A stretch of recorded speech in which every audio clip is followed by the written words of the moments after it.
জমিদারি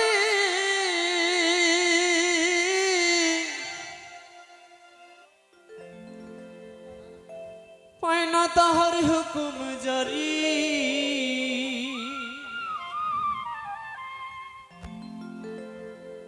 আমি পাই না জমিদারের দেখা, আমি পাই না জমিদারের দেখা, মনের দুঃখ করে কই, আমি তো সেই ঘরের মালিক নই। পরের জায়গা পরের জমি ঘর বানাই আমি রই, আমি তো সেই ঘরের মালিক নই। পরের জায়গা পরের জমি ঘর বানাই আমি রই, আমি তো সে ঘরের মালিক নই।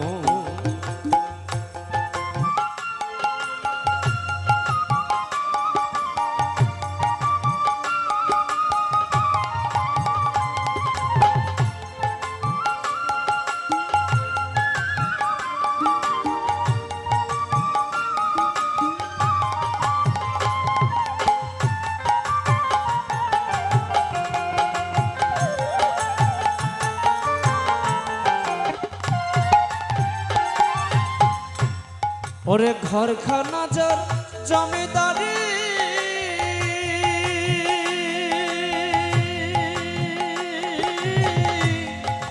হয় না তাহার হুকুম জারি, ঘরখানা যার জমিদারি,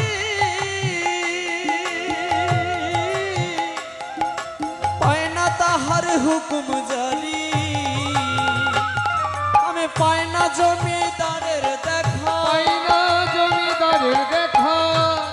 আমি পাই না জমিদারের দেখা, মনের দুঃখ কারে কই, আমি মনের দুঃখ কারে কই, আমি তো সে ঘরের মালিক নই। পরের জায়গা পরের জমি ঘর বানাইয়া আমি রই, আমি তো সে ঘরের মালিক নই।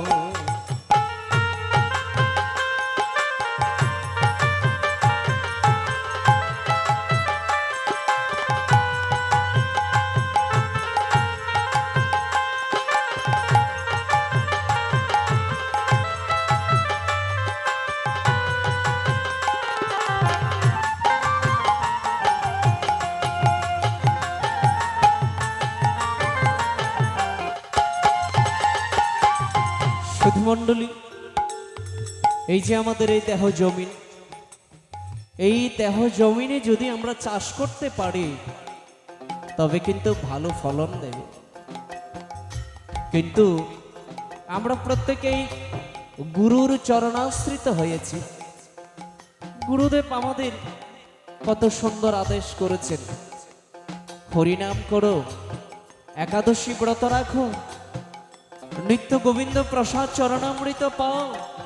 কিন্তু আমরা গুরুদেবের বাক্য কতজনেই বা শুনেছি, কতজনেই বা প্রসাদ চরণামৃত পাচ্ছি, আর কতজনেই বা হরিনাম করছি, আর কতজনেই বা একাদশী ব্রত পালন করছি।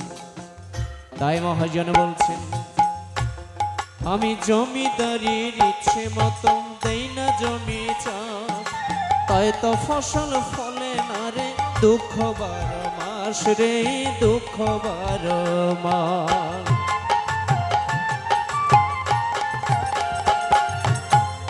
সঠিক সময়ে যদি চাষ করা না হলে জমিতে ভালো ফসলের আশা করা যায় না। ভালো ফলন পেতে হলে সঠিক সময়ে চারা রোপণ করতে হবে, পরিচর্যা করতে হবে, যত্ন নিতে হবে, তবেই ভালো ফলনের আশা করা যায়। তাই মহাজনে বলছেন, জমিদারের ইচ্ছে মতো দেই না জমি চাষ, তাই তো ফসল ফলে না রে দুঃখ 12 মাস রে, দুঃখ 12 মাস।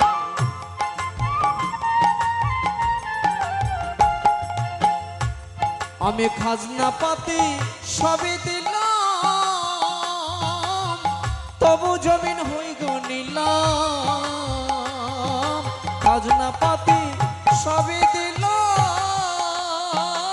তবু জমিন হই গো গুনিলা আমি চলি তাহার মন জোগাইয়া আমি চলি তাহার মন জোগাইয়া দাখিলে না দিলে শোন আমি তো সে ঘরের মালিক নই আমি তো সে ঘরের মালিক নই পরের জায়গা পরের জমি ঘর বানাইয়া আমি রই আমি তো সে ঘরের মালিক নই আমি তো সে ঘরের মালিক নই আমি তো সে ঘরের মালিক নই আমি তো সে ঘরে